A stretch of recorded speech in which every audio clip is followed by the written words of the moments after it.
Okay, turns out I can get one more review in at least before noon, before I really want to start this the Rings of Power Season 1, Episode 1, because obviously there's only one season out so far. Uh, but today we are going to be, even though I've recorded 3 reviews in one day, I keep saying today because obviously these are not all going to come out on the same day. So today we are going to be reviewing R.I.P.D., which I didn't really think. I don't remember being that fond of this movie the first time I saw it, but then when I watched it back again, yeah, I don't. Maybe I just wasn't in the mood for it when I first watched it. Maybe that's why I was hesitant to watch it again. But I actually really thoroughly enjoyed it this time. So this movie is starring Ryan Reynolds, Jeff Bridges, Mary Louise Parker, Kevin Bacon. So pretty good, pretty insane cast. Stephanie, oh my God, Stephanie Stozak, I want to say. I hope I'm pronouncing that right. James Hong, Marissa Miller, Robert Kemper, Mike O'Malley, and Devin Rattray, as well as Larry Joe Campbell. And that's the main cast. So this movie is about a guy who is betrayed by his partner because they're, yeah, getting into some pretty dirty stuff. Or yeah, they're kind of dirty cops, I guess. So he ends up getting betrayed by his partner when they're trying to take out this, I guess, huge crime boss, I would say. And he ends up getting shot by his partner because his partner doesn't want him to turn in the gold. So Nick and Hayes are partners, and Hayes betrays Nick, and then Nick gets sent into the afterlife, and yeah, he has a chance to join the RIPD, or I guess go to hell, or face judgment, was the thing. So, yeah, he gets told by Proctor, who is like the woman who meets him when he goes in the afterlife, that those are his two choices. He could do his service in the RIPD, or he could face judgment. Which one would you rather do? So obviously he chooses the RIPD. I think his sentence was 100 years. So yeah, he chooses to go into the RIPD. And then his partner is Roy, played by Jeff Bridges again. And Roy has been there for a long time because he was I guess, a lawman back in the 1800s in the Wild Wild West when when he was alive, and he ended up getting killed by a pack of wolves and torn apart and dragged into a cave and a whole bunch of stuff. Yeah, it wasn't a good death for him, that's for sure. Not that it was a good death for either of them, but Roy chooses not to have a partner. He works solo. So in the afterlife, we have these things called deados, and most of them, I guess, can stay on Earth, but some of them have to be brought in, especially the ones that they consider to have popped. So they're not showing like a. So even though they're dead, I guess people can still see them, which seems kind of, or maybe they can't see them until they. No, that yeah, because he even his partner Hayes, he could still see his partner Hayes when he was alive. So kind of interesting that the deados, even though they're dead, can still be seen by people. So when they pop, obviously their true form is released, and they turn into like these awful-looking creatures. It was almost kind of like reminiscent of Left 4 Dead, like the Left 4 Dead games. The one guy kind of looked like a boomer to me.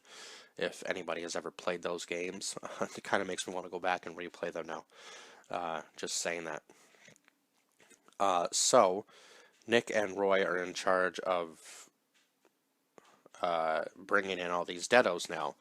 And they end up making a pretty good team at the end of the movie. But obviously they have their complications because Roy keeps calling Nick a rookie, or Rook. And obviously Nick has done like 15 years of service in the police department that he was in, but clearly he is not not even ready for what is about to happen to him in the RIPD. So it's the Rest in Peace Department. That's what RIPD stands for, if I haven't already said that. And yeah, some of Roy's informants, or I guess Roy's one informant is a deado who just likes watching the baseball games. So he lets him stay on Earth because he's one of the good ones, and then it ends up that he's actually not. So when they're trying to get this gold back from the one deado, he ends up just saying that he wants to pop anyway, so they end up exposing him like all across town when they're trying to chase him down. And the funny thing is, their avatars is Nick's avatar is an old Asian man, and Jeff Bridges' avatar is, yeah, just this absolutely gorgeous woman. So everybody hits on Roy because they can still see him. Because obviously, if they ever gave away their true identities, it would be bad, I guess, clearly for, clearly for the real world to see them, because it would just confuse them because they're dead and they can't actually, do what they used to be able to do together, him and Julia. So they protect themselves as well as the people who they used to be with or used to be around. What was I going to say? So yeah, obviously we find out throughout the movie that Hayes is actually a deado as well. I think I might have mentioned that already. But he has somehow kept his deado stench out, out of the noses of anybody. And Roy kind of says to him, like, did you notice anything? And he goes, no. And he said, did he keep any personal items on him at all times? And he did. His grandmother's Victoria Cross was always around his wrist. So that was how he kept himself from actually popping. And I believe it was cumin spice. I guess I don't like those types of spices, and spices end up making them pop. So that when they're questioning the one guy in the apartment, it was absolutely hilarious that he ends up popping and then almost escaping. Or does he escape? I can't remember if the first guy escapes. I know the second one does, but I think they end up killing the first one because he pukes up all this gold, and then Nick goes, oh my god.